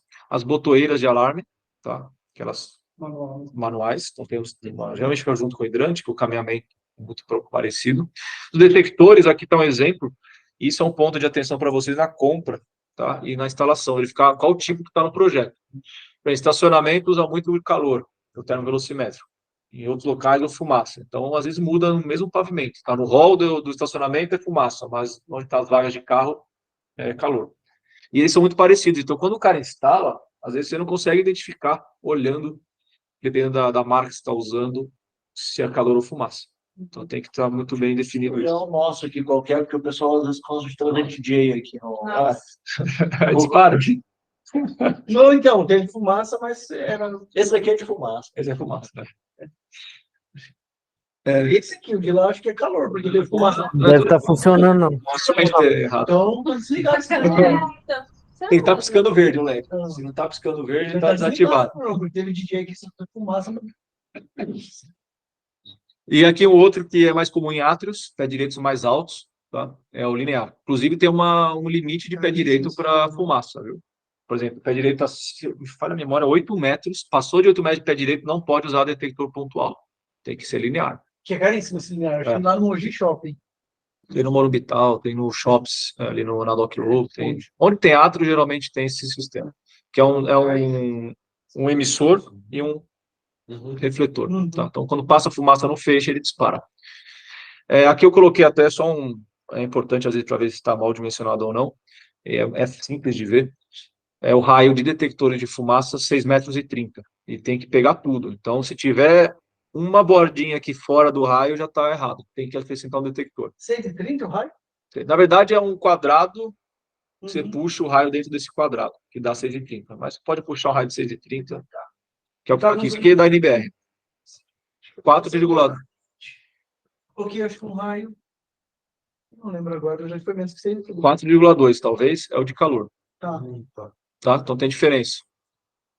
Ok? Então, isso aqui é importante para ver se está dentro. Isso é muito do comercial. Sim, você consegue reduzir custo, você consegue bater o raio. Os caras às vezes colocam a mais. Exato. Tá? E em relação à central de alarme, automação predial. Então, eletroímãs, controle de acesso, catracas, são tudo que precisa da central de alarme para acionar o sistema, tem que estar interligado. Tá? Não pode ficar dependente nenhum.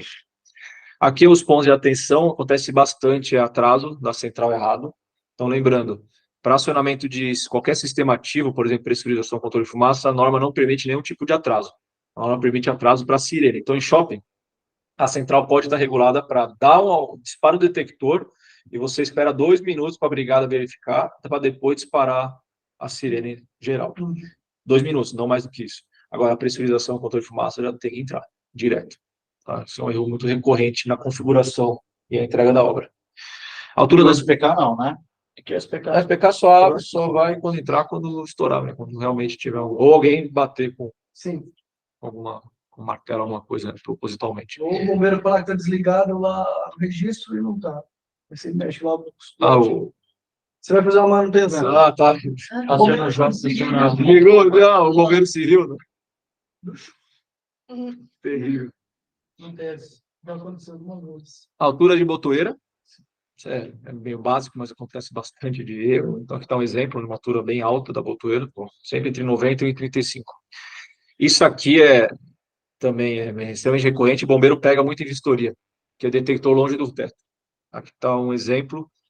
Aqui um pé direito alto, passa ali a estrutura onde vai ficar o luminotécnico e eles instalam ali o detector. Não Eles pode. aproveitar a infraestrutura. Aproveitou, tem que subir. E se passar de 8 pé direito, tem que ser linear. Tá? Confesso que para essas áreas assim menores, está muito próximo de 8, o bombeiro releva um pouco. Ele não está pegando forte que tem que ser linear. Mas se olhar na NBR, ela é bem clara que não poderia. Automação, como eu falei, não interligada, né? Aqui é o caso de eletroímã. Então, bate o alarme, eletroímã não desenergiza. Aqui, um exemplo de erro de testes, ficar queimando cigarro, papel, desodorante. Não façam isso, tá? Estraga mesmo o detector. E aí dá um azar. O cara faz isso um dia antes, suja, vem com desodorante, aí no dia o bombeiro vai justamente naquele. Aí testa e não funciona. Então, usar o spray específico, pode ser aquele mais vagabundo das Kael mesmo, mas ele já é melhor do que queimar papel. Tá? E instalação de detectores conforme o projeto. Tem que sempre seguir o projeto para não dar problema, inclusive, na comparação do vistoriador do bombeiro com o FAT ou o projeto aprovado. Tá? Sinalização então eu passar rápido. Basicamente tem as verdes que são de rota de fuga, tá? E as vermelhas. E as pinturas de piso só nas áreas com piso rústico. Tá? Então, se tem um piso acabado, não é obrigatório ter pintura de piso do hidrante. Mudou isso, né? Porque antes era, né? O quê?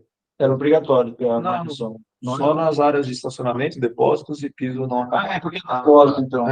Tá. Nossa, não sabia. Depósito continua sendo obrigatório. Depósito obrigatório. Então, supermercado, a área de depósito precisa. Porque tem muita mercadoria que elas colocam.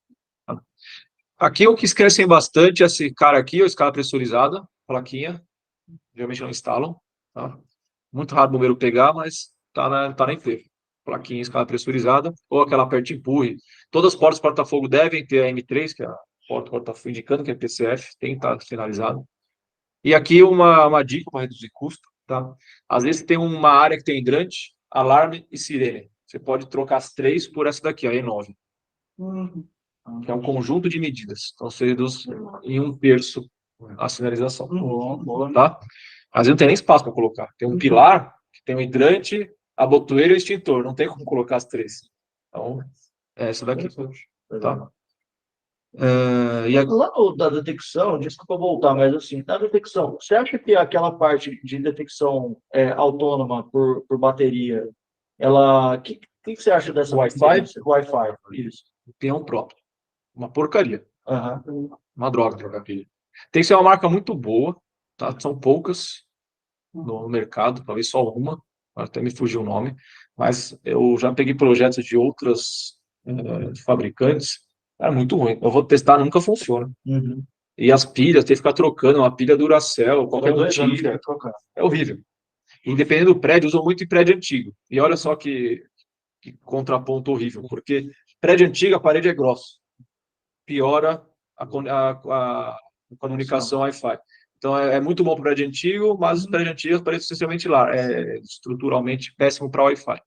Então, tem que ter um estudo muito bem feito antes. O Light foi feito um estudo para filtrar Wi-Fi.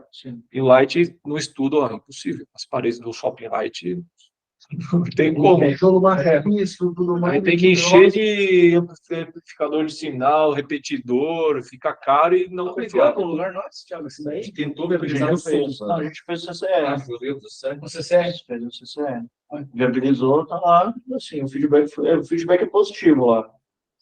Mas é porque lá tinha aquela questão assim, o que viabilizou? Porque ele é mais caro. Porque para fazer a infra lá ia ser muito difícil. Pé direito é muito alto.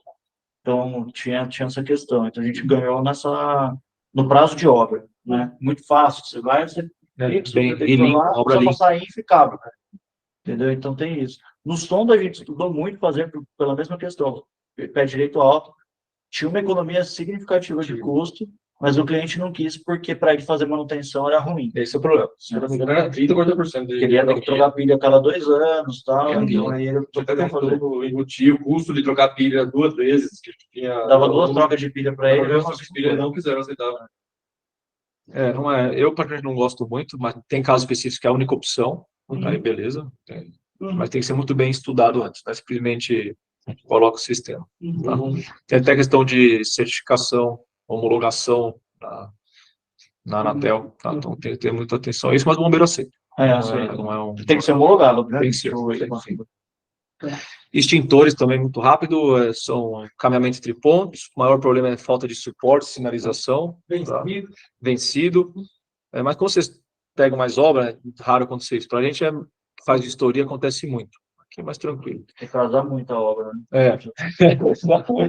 O que é uma dica para a obra é o seguinte: está em obra, vai ter vistoria do bombeiro, o bombeiro permite que você deixe o suporte, a sinalização, guarde o extintor numa sala com a nota fiscal e na hora da vistoria você mostra. Não, você está acabando a obra porque os caras roubam. Tá? Mesma coisa que já fizemos várias vezes. Aí deixa só próximo de gerador, próximo de tanque diesel, deixa ali próximo só, desses que tem um risco maior, o restante permite deixar guardado. Mas tem que estar o ponto ali onde ele checar no projeto.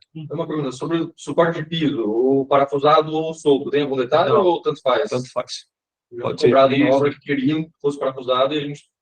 Pode ser de piso. Pode ser o simplesmente apoiado. Tá. Aqui as classes, tá? ABC, cara, não vou entrar muito nisso aqui, mas é só seguir o que está no projeto. Tá? Hidrantes. Hidrantes é o sistema, ele é uma casa de bombas, bombeia, deixa a rede de hidrantes, então tem um incêndio, ou tem a rede pressurizada, que a gente chama que é automática, com a jockey, ou manual, então tem a botoeira liga-desliga para ligar a bomba. Tá? Então tem uma reserva técnica, o tamanho da reserva técnica é definido aqui na tabela 3 do ET22, então ela tem pela ocupação e área do prédio, em relação à carga de incêndio, você define essa reserva técnica. Tá? Geralmente não passa de 50 metros cúbicos, só para hidrantes, depois tem que somar do sprinkler. Tá? A distribuição entre abrigos segue sempre o projeto, mas ela é dimensionada com uma distância de 30 metros, onde vocês podem verificar se tem pontos a mais de hidrante. Você pode usar, em São Paulo, ele permite 30 metros de caminhamento de mangueira, não é raio, tá? Então você puxa na planta, e aí você pode usar 10 metros de jato. Tá? Mas só uma atenção, por exemplo, essa sala, se você está usando a critério dos 10 metros de jato, vamos supor que dá os 30 metros para fora da sala. Para você usar, para dar tem que atender até a ponta da sala, né? Você tem que entrar 1 metro de mangueira para dentro para usar os 10. Entendeu? Então, se os 30 da mangueira dá para fora, você não pode usar os 10 metros de jato na sala. Mas isso às vezes economiza... Teria que botar um outro hidrante. Teria que botar outro hidrante mais próximo. Então, isso às vezes economiza tirar alguns pontos de hidrante, sim. Tá? Esses 10 metros de jato. Boa. E o registro de recalque. O registro de recalque não permite mais no chão. Sempre coluna, como está aqui no esquemático, tá? Sempre tipo coluna e o diâmetro igual ao da tubulação. Muito instalador faz o quê? Registro de recalque, uma tubulação menor. Não pode, tem que ser o mesmo da principal. Isso não estrangula a vazão. Claro, não, mas eles fazem muito. Também sprinkler, porque você já tem uma bitola maior, e no sprinkler eles fazem um registro de recalque pequenininho, igual ao do hidrante. E aí o bombeiro pega, principalmente agora que é tudo coluna, é muito visível a diferença de diâmetro. Então aqui só um esquemático, tá, da reserva técnica, casa de bombas, os hidrantes distribuídos. Tá? Outra coisa, a botoeira manual. Dependendo do prédio, lá embaixo, a partir de uma certa altura para baixo, não precisa mais das botoeiras, porque por gravidade já atende. Então tem um bypass na casa de bombas, não precisa nem ligar a bomba, a própria gravidade já atende a pressão de cálculo. Então você não precisa ter botoeira em todos os pavimentos. Tá? Às vezes o cara, estão colocando em tudo, não precisa. Tem que olhar no cálculo até onde o hidrante precisa da bomba para funcionar. E aqui é o abrigo padrão. Tá? Aqui, no caso, tem a botoeira liga-desliga. Aqui é um exemplo de casa de bombas. O maior problema para instalar é a montagem da casa de bomba. Tem muito detalhe que pega... Bombeiro, vistoria é muito raro, mais seguradora.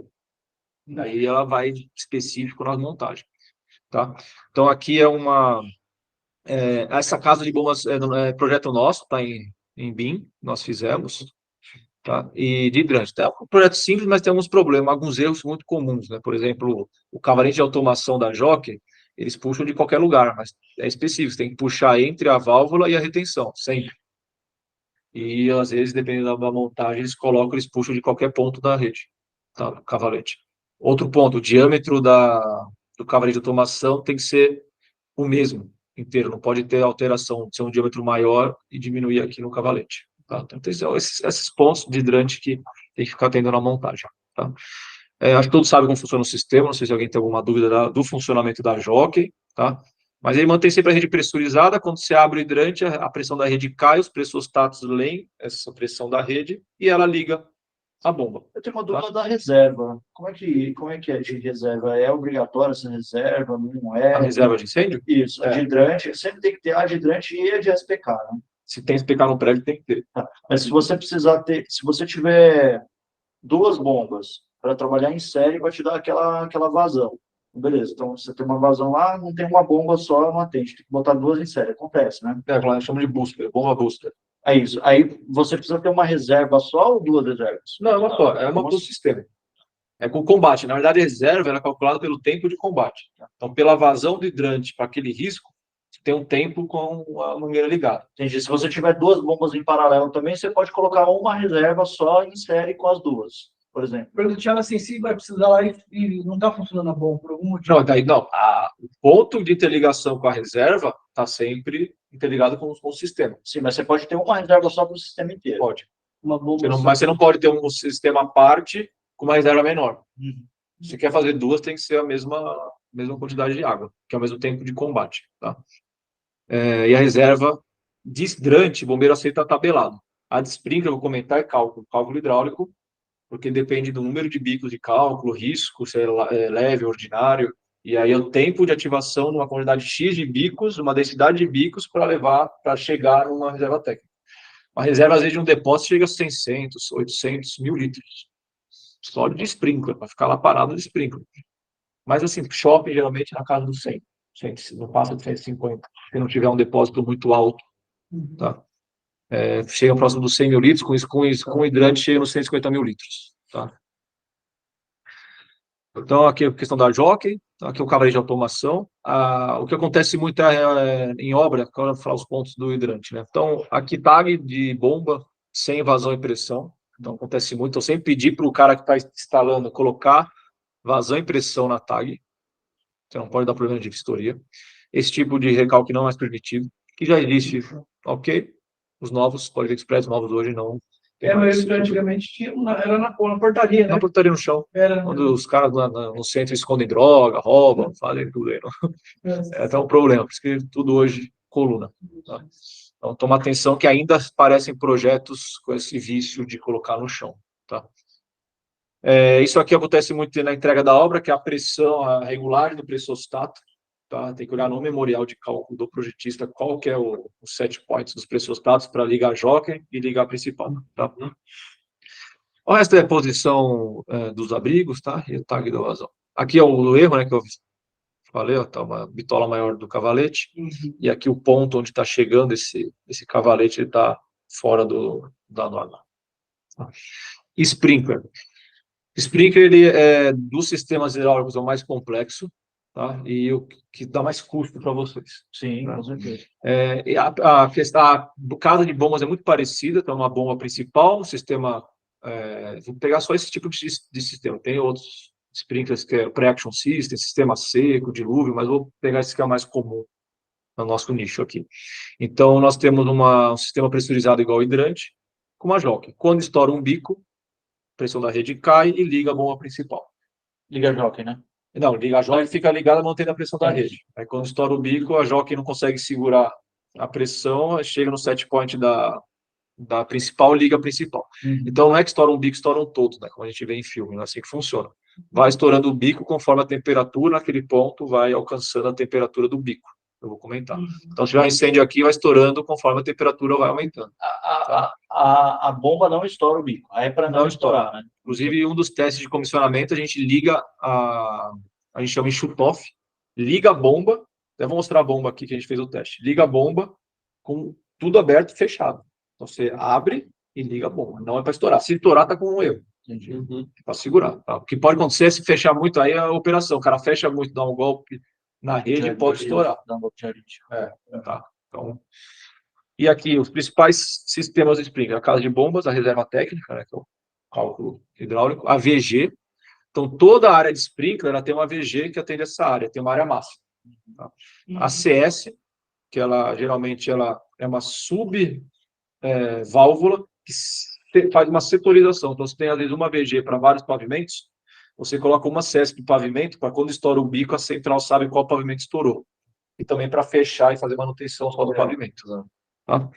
Então, a gente chama de CS, conexão setorial. Os bicos e depósito da tensão, está aqui, eu não vou falar sobre isso, mas os depósitos é outra IT extremamente específica, com critérios muito rígidos e é totalmente vinculada à configuração das prateleiras e altura de mercadoria. Que é a carga de fogo, né? Então, isso aqui dá muito problema. Projeta para uma altura de prateleira de 3,5 metros e o cara quer colocar até o teto. E no dimensionamento considera que é papel em tudo. Aí o cara coloca pneu, coloca espuma. Então, é muito complicado esse dimensionamento, tá? Aqui a casa de bombas, esse é o exemplo, essa aqui é uma bomba diesel, tá? De 14, ela bate, aqui durante o teste, ela bateu 14.200 litros por minuto, enorme. E o que é importante na casa de bomba, para ficar atento para o instalador, é o cavalete de teste. Porque o hidrante, você pode abrir o hidrante e testa a vazão na mangueira. O sprinkler você não consegue, não vai estourar o bico. Como que é feito o teste? Ou pelo flow meter, que é esse aparelho, fica no retorno, então você liga a bomba, liga o flow meter. Quem pede muito isso é a seguradora. Então, é um problema. O bombeiro acredita na RT e acabou. A seguradora não, ela quer o comissionamento mostrando que a bomba está atendendo a vazão de projeto. E o flow meter mostra, então aqui está batendo os 14.200 litros. E um outro método de teste é o cavalete de teste, que é esse cara aqui. Então, está em norma o número de pontos em relação à vazão da bomba. E aí você vai abrindo cada um desses, medindo com o pitot, e você traça a curva da bomba, abrindo aqui as válvulas, tá? Então, esses aqui são dois testes. Pela distância do jato, é isso? Não, você abre, mantém a pressão, você vai abrindo e vai medindo a velocidade e a vazão. Você tem a vazão e a pressão. Você olha a vazão com o bico aberto e olha a pressão da bomba. Aí você vai ter sempre vazão e pressão, você traça a curva da bomba. Então, por ser uma bomba muito grande, você tem que ter mais pontos para conseguir traçar. Uma bomba pequena, você pode ter só dois. Uma VG, ela tem um limite de bico que ela atende ou não? Área. É a área? A área tem. Tá. Eu vou passar para aqui para o próximo. Está aqui, ó, 4.800 metros quadrados para risco leve ordinário, que é o mais comum, tá? Para risco extraordinário, aí, se não me engano, é uma área 3.700, tá? Então, é área. Em shopping, você tem mais de uma VG, por quê? Porque a área de sprinkler de cada uma ultrapassa os 4.800. Aqui dá até um exemplo. Aqui é uma VG, que está atendendo um galpão, uma só, atende uma área de 4.800. Aqui já são duas de um prédio. Então, já tem as duas que seguem, cada uma separando sempre essa área. Então, isso é importante no projeto, porque às vezes o cara coloca duas VGs e não precisa. Dá para economizar. Dá para economizar, você pode reduzir. Tem só confirmar com a gente, qual a área da VG? São duas e a área total do prédio. Isso é importantíssimo. É 4.600, duas VGs, 2.000 cada. Não precisa. Às vezes é uma redundância. Outro ponto importante para vocês de VG. Prédios verticais, você pode ter só uma VG, se a área de um pavimento não estourar os 4.800, e você coloca CS, que é muito mais barato que a VG. Então, você coloca uma VG e o restante CS. Tá? Para prédios verticais. Tem uma nota específica na NBR, que vem da NFPA 13. É porque é compartimentado, né? Na verdade. Então, é uma área, é um setor, né? É uma área de atuação. Então, vai estourar, o sistema vai atuar num pavimento, não em vários pavimentos ao mesmo tempo. Então, você tem só a VG, que é uma válvula de retenção. O que é a VG? É uma válvula de retenção, uma chave de fluxo, para informar a central qual VG abriu, né, qual área que está tendo combate, e um gong hidráulico. Tá? E o dreno fazer teste, a válvula para fazer o fechamento e manutenção. Então, isso é a VG. Tá? A água só passa, não volta. E aqui uma CS, com válvula que vai para o pavimento, então você fecha aqui para fazer a manutenção, sempre uma chave de fluxo interligada à central e um dreno. Né? Esse aqui é um visor para você verificar realmente que a água está passando no dreno, tem água na rede. Tá? E aqui não apareceu na foto, mas tem um outro, na CS tem uma placa com um orifício que simula um bico, a obstrução de um bico. Tá? Ela simula como se fosse um bico aberto para quando abrir, verificar o comportamento da bomba. Então, o bombeiro pode pedir o teste direto na casa de bomba ou ele pode ir numa CS e abrir na CS para ver se a bomba entra. Tá? Aqui, isso é importante para vocês, porque é direto vinculado à compra. Tá? Bico, olha projeto. Mais de uma vez nós já fomos fazer vistoria, eu olhei o bico, olhei o projeto executivo, não era nem o legal, e foi comprado errado e instalado errado. E acontece muito em relação à resposta rápida, que eu vou mostrar. Tá? Aqui é o fator K, basicamente o coeficiente de descarga é o tamanho do bico quando sai de água, sendo bem simplista. Então, por exemplo, aqui nós temos uma imagem de um fator K maior, sai mais água, e um fator K menor. Aqui, isso aqui é importante, tá? Porque às vezes o projetista ele vai na unidade imperial e às vezes métrica, então pode dar problema. Então sempre façam essa verificação. E olha só, o K 8.0, para você confundir com 80 e comprar errado, tá? E o de 22.4, achar que é o 20 ali. Então é Eu B.O. vou comprar o de 27, que tá melhor. Então olha exatamente. Não adianta 360. Belo de um bico. Tá? Então, tome atenção com isso. Aqui é o fator K. O Brasil usa mais aqui. O mais comum é o K80. Tá? Aqui é o 5.6. Pé direito, quanto maior o pé direito, o K vai aumentando, o mesmo risco. Então, por exemplo, você tem um pé direito de 13, 14 metros, o K80 não funciona. Porque é uma vazão baixa, a água, quando chega lá embaixo, já evaporou. O depósito, se não me engano, da almofada 115. É K maior. K maior. Daí pode ser ou pela altura ou pela questão de dimensionamento do depósito. O almofada, pé direito lá é 14. Então, 11, 12. Mas é por ali. Que mudou. E normalmente residencial, pé direito 3. É K80. É o padrãozinho aqui. E risco leve, hospital. Eu vou para o próximo. Esse aqui é fator K, tá entendido? Esse aqui é temperatura, ou passa rápido, é só a cor do bulbo. Tá? Então também tem definido o tipo de temperatura que está vinculado à temperatura do teto. O máximo de temperatura possível. Então, um teto que pega sol de um galpão, pode ser feito um estudo sobre a temperatura, que chega, está batendo sol na lata, ali no telhado, e você pode usar, por exemplo, um bulbo amarelo ou até azul. Tá? Mas geralmente o padrão vermelho, que é esse aqui, na casa dos 70 graus. Tá? Esse aqui é o que dá muito problema, porque é difícil perceber. É só o tamanho do bulbo que é a resposta do sprinkler. Então, todo sprinkler ele demora. Quando chega a temperatura, ele tem um tempo de resposta para estourar. E quando a gente fala quick response, que até quando tem o bico, ele atende às normas e mostra aqui no defletor, é esse aqui, ó, que é quick response. Ele é a resposta rápida que a gente chama. Isso aqui é usado em hospital. Então, todo risco leve é obrigatório ter que usar isso aqui. Subsolos tem que usar a resposta rápida. Acontece muito de comprar o quê? Compra o padrão, porque já está usando no prédio, chega no subsolo ocupado, a resposta rápida. Você instala o mesmo. Vai vistoria, pede para trocar tudo. Tá? Então, atenção à resposta também. Então, sempre que chegar ao memorial, exige no projetista todas as informações dos bicos. Não só é o K80. Não quer dizer nada, só fala um dos fatores. Tá? E o tipo? Então, tem o pendente, o upright, fica para cima, tá? O sidewall, usado muito em hotel, quarto de hotel. Então, se for em hotel, reparem que geralmente esse aqui economiza. E esse aqui é o oculto. Então, se olhar em lojas de alto padrão, por exemplo, no shopping Cidade Jardim, praticamente todas as lojas ali do térreo, você não vê os bicos, eles ficam dentro do forro. E aqui, só para vocês entenderem, quando chega na temperatura, tem uma mola aqui, o próprio jato também, a força do jato força e ele estoura esse tampão e assim aparece o bico. Isso aqui fica rente ao fogo. Você não vê. E tem várias cores também. Nunca tinha visto. Precisa andar mais na cidade da gente. Eu vou lá, estourei todas as lojas lá de fogo. Tava lá ontem no shopping. E esse é caro. Imagina. Muito mais caro. Tá? Pontos de atenção, obstrução. Então, compatibilização de projeto, às vezes não considera, aqui no caso, uma prateleira, não tem obstrução. Isso aqui é o que mais acontece em obra. Distância do defletor em relação ao teto tem que estar em 30 centímetros máximo. Não pode ter bico voando. O instalador adora fazer isso. Puta, ele viu uma viga, eu não vou fazer o desvio aqui, eu vou passar reto.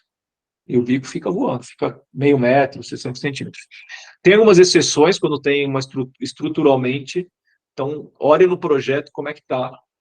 Porque às vezes pode até economizar. Porque no projeto, principalmente quando não tem forro, se é estrutural, você pode tirar a rede por baixo Você pode tirar a rede upright, que você usa mais bicos entre as vigas.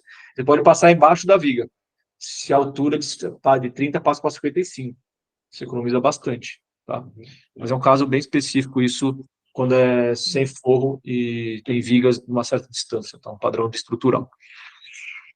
Aqui, como eu disse, o registro de recalque. Oi. Pamela. Não, então, eu ia perguntar sobre a questão das mangueiras para fazer a instalação desses bicos, né? Agora tem aquelas flexíveis. Você tem usado bastante nos seus projetos, principalmente nos forros, né? Porque às vezes a gente não consegue um alinhamento perfeito, sabe? E aí isso ajuda bastante. Ajuda, é permitido mais sim, em rede- aqueles flexíveis. Isso é mais para quando o forro o forro é pequeno e tem muita instalação passando. Foi usado esse aí, o último que eu me lembro agora, aquele que eu mostrei do átrio, o Padre Lebré, foi usado todos esses flexíveis. É que é mais caro, né?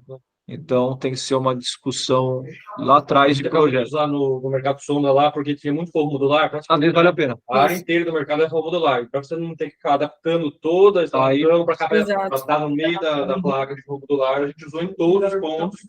Se eu não me engano, uns 80, 85 reais ou a mangueira. Se não me engano. É um pouco A mais gente caro. está usando aqui Lá no Morumbi Tal, eu também usei numa situação lá que eu estava com bastante dificuldade, que já era numa rede já existente, né? E aí o bico foi onde ajudou a manter o alinhamento e ser aprovado pelo cliente, mas É mais fácil, né, para compatibilizar depois. Quando for modular, show de bola fazer esse flexível. Aliás, falando em compatibilização, olha só isso aqui, ó. O forro não compatibilizou com o bico. É claro, e o instalador não está nem aí. Põe lá mesmo. Tá lá, ficou voando na sanca. Né? Então, isso aqui é uma verificar se o projeto foi compatibilizado ou não. Senão vai ter que refazer ou o forro ou a instalação do bico. Isso aqui também acontece muito. Dutos, passou de 1,20 m de duto, tem que ter rede embaixo do duto. Então, um jeito de economizar bico, porque o cara que faz o projeto de duto, às vezes não sabe disso. Então, o cara pode, às vezes, inverter o duto ou reduzir a largura e aumentar a altura, você não precisa dar uma rede embaixo do duto inteiro. Então, passou de 1,20 ou mais, vai rede embaixo. Nesse caso aqui, teria que ter uma rede de bico embaixo. Tá? Eu não entendi, Arthur, como é que é essa questão do duto? O duto, por exemplo, o cara dimensiona um duto de 120 centímetros por 50 de altura. Tá? Qualquer obstrução, não só duto, tá? Qualquer tipo de instalação, passou de 1,20 embaixo da rede, tem que ter bico embaixo. Tá? Então, o cara pode dimensionar um duto de 1,10 com 70, tá atendendo a vazão que ele precisa, se ele tiver altura, obviamente, e não precisa da rede embaixo. Então, você economiza no bico. Por isso que a maioria é 10, né?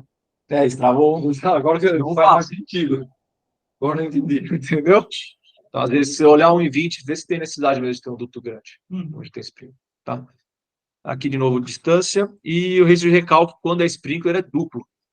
Então, se tiver hidrante e sprinkler na edificação, é 1 para o hidrante e 2 para o sprinkler. Então, são 3, tá? Válvulas.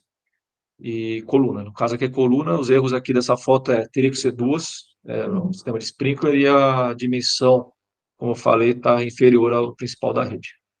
Tá? Controle de fumaça. Agora eu vou falar do acantonamento.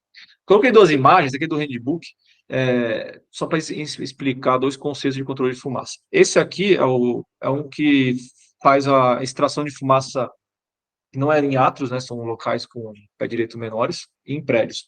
Então, geralmente, você tem um exaustor que fica na cobertura, com um jogo de dampers automatizados em todos os pavimentos, e um ventilador análogo de pressurização de escadas, que faz o contrário.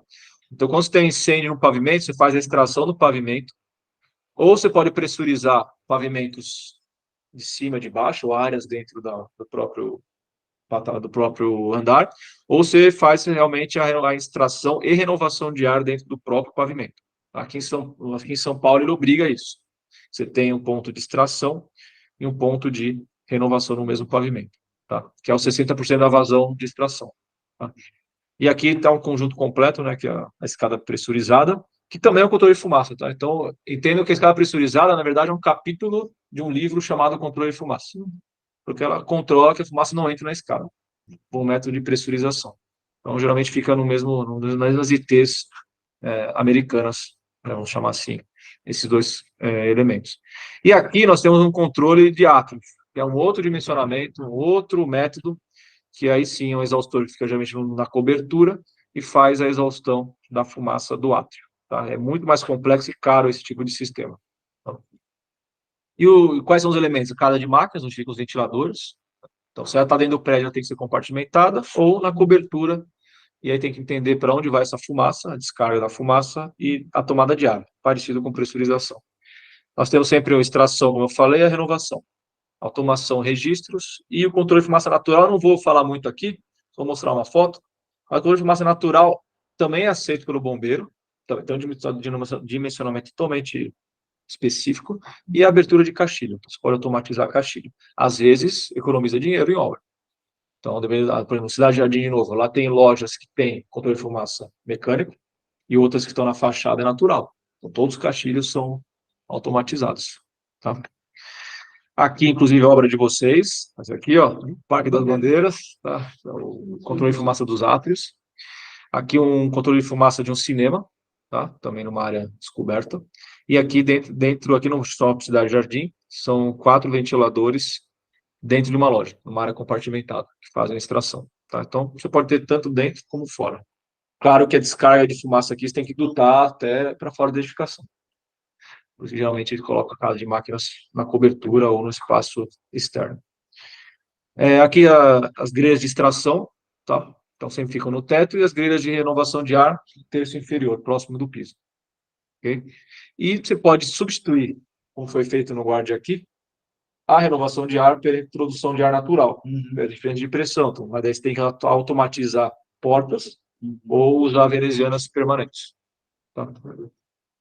Automação do sistema, isso aqui é importantíssimo, controle de fumaça, onde dá mais problema. São os dumpers, então naquele exemplo você tem um ventilador para várias zonas de fumaça.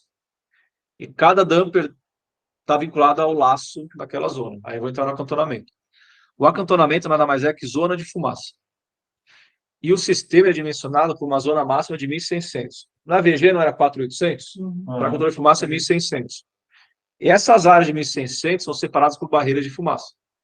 Elas não precisam ser uma parede inteira. Por quê? Porque a fumaça sobe. E você calcula essa camada de fumaça. Então, você pode ter uma barreira em chove, por exemplo, você coloca abaixo do forro 50 centímetros. Abaixo do forro. Um vidrozinho assim no teto do shopping. Só. Isso eu esqueci de colocar acantonamento. E esse é para reduzir, então, essa área de 200. Limitar. Não deixar a fumaça... E para outro, por quê? Então, a cada 1.200, Isso é 1.600. 1.600 você acantona. E aí você pode ter um ventilador com dutos para mais de uma zona de fumaça separadas por barreiras, que são os acantonamentos. Aí você tem um dumper. Aí dispara o detector dessa área, abre o dumper só daquela área. As outras não é considerado que tem incêndio. Aliás, todo projeto de incêndio, você só considera um foco de incêndio, não existe. Se alguém falar, não, mas e se tiver incêndio no segundo pavimento aqui e aqui no 23º? Paciência. O sistema não é feito para isso. É sempre um ponto. Senão o prédio ia ser feito do seu contrário. Você faz um sistema de incêndio e depois faz o prédio. Não dá, né? Então, por isso tem a zona de fumaça. Tá? E lá no Morumbital, por exemplo, o mall é separado em áreas de zona de fumaça. Então, você andar no Morumbital, você vai ver várias barreiras de fumaça. Separa pavimentos nos balcões dos átrios e também os corredores. Aqui é importante porque quando está vinculado ao sistema de ar-condicionado, sempre desliga o ar-condicionado. Às vezes esquece. Então, deu alarme, não importa se tem controle de fumaça ou não. O sistema de ar-condicionado nunca fica ligado em situação de incêndio. Intertravamento, eles falam de intertravar o sistema. Isso aí. Então, essa comunicação. Matou. Tá? E se usa os dutos do ar-condicionado para fazer extração, o jogo de dampers. Fecha do ar e abre. Aqui os pontos críticos, que acontece bastante, é registro regulável em grelha. Tá? Então, acontece. Você coloca no projeto que a grelha tem que ter o registro regulável, o instalador vai lá e compra a grelha sem o registro, que é mais barato, e instala. Qual o problema? Você não consegue balancear o sistema. Então, você vai ter áreas com mais vazão, áreas com menos vazão. Uma dúvida rapidinho sobre exatamente essa grelha aí. A gente sempre cota com 2 empresas, que é a TOSI e a Difusar. Tem mais alguma outra de São Paulo aí boa, confiável? Isso é as caras. A Trox e a TOSI compra da Trox. Isso. Então, se for Trox, e a Tropical. A Tropical não é Trox. Tropical, mas eu vou falar. Tem a Tropical. A gente indica o projeto sempre troca o Tropical. Agora, quem é o fornecedor? Você está com drogas. Cara, a diferença de qualidade disso daí é Absurdo. tem muita diferença de qualidade. E aí, depois ela acaba interferindo muito na questão do balanceamento.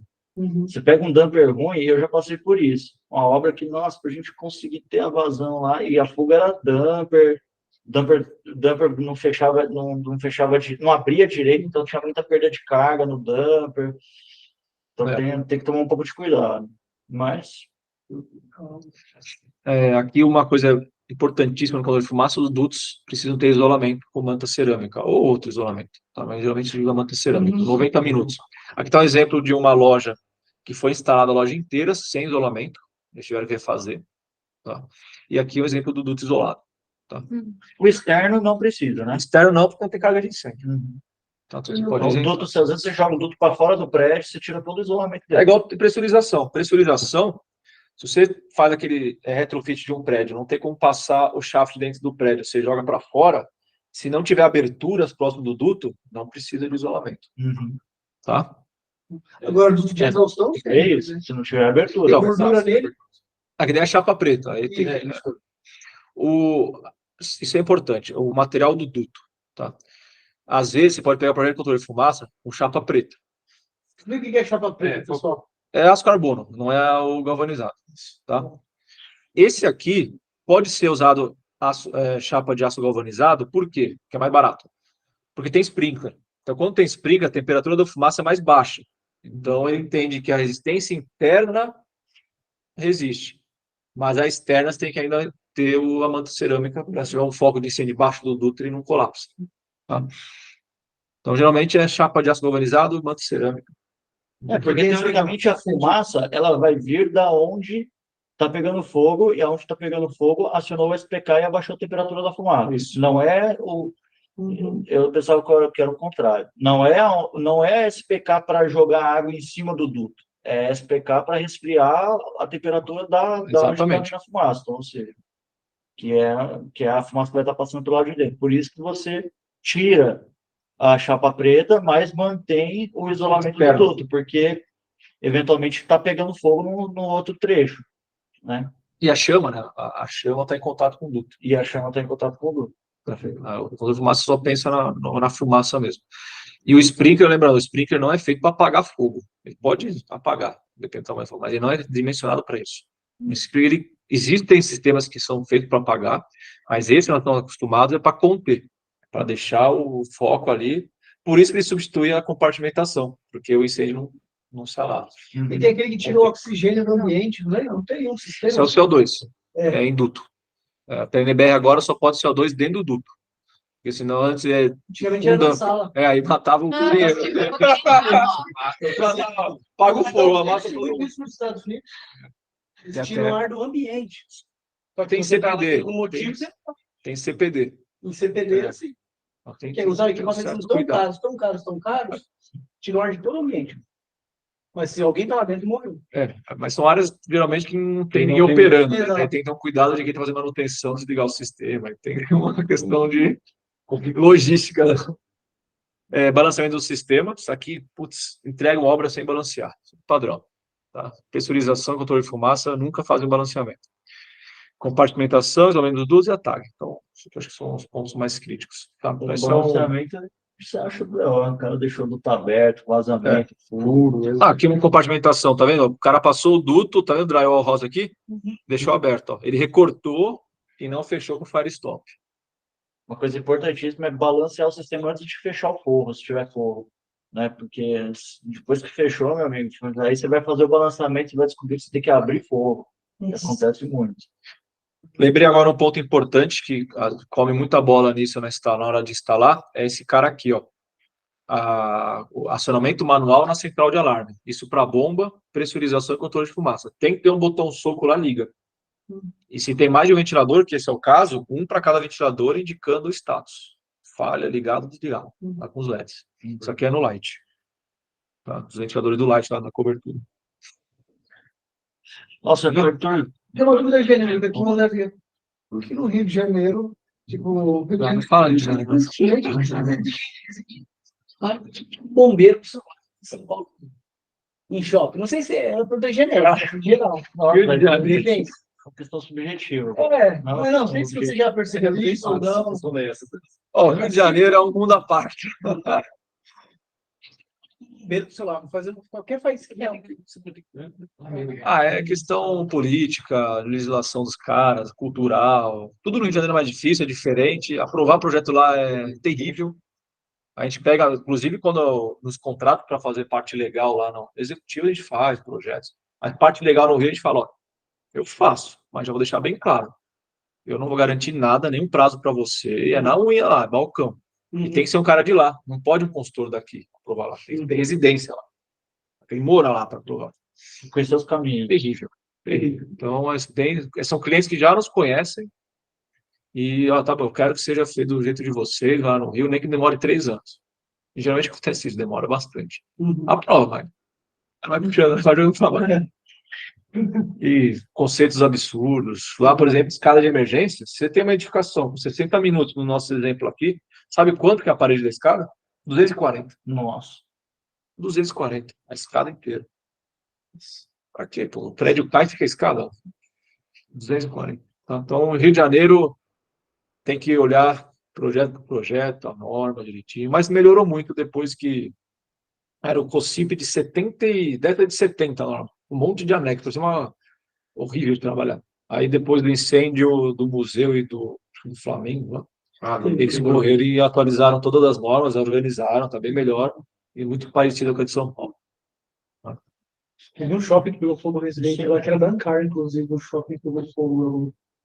Dancar, cara. Gente, a gente está chegando a quase 2 horas de treinamento aqui. Acho que foi assim, excelente, foi muito denso. Deu para correr.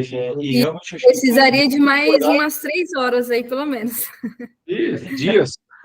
É um desses Já deixa toda quarta-feira, então, às 4 horas. Um ano de intensivão aí para absorver mais. Mas muito bom, Arthur. Mas tiver alguma dúvida depois, algum assunto específico, pode me ligar, tem meu contato. Durante alguma obra, não tem problema nenhum, manda um WhatsApp que a gente responde. Tá? Mas acho que o objetivo foi realmente assim, cumprido com muito louvor e era isso mesmo. Assim, a gente conseguiu abordar todos os assuntos, a gente é muita gente. O Arthur conseguiu abordar todos os assuntos e dar um overview para a gente aí do que é principal no nosso dia a dia. Então, acho que foi muito produtivo nesse sentido. Agradecer demais ele aí, deixar a gente também aqui à disposição para qualquer coisa. E obrigado pela presença de todos aí. Valeu, pessoal. Obrigada. Obrigada. Obrigado, Arthur. Valeu, gente. Valeu. Abraço a todos. Abraço. Nossa, Arthur, realmente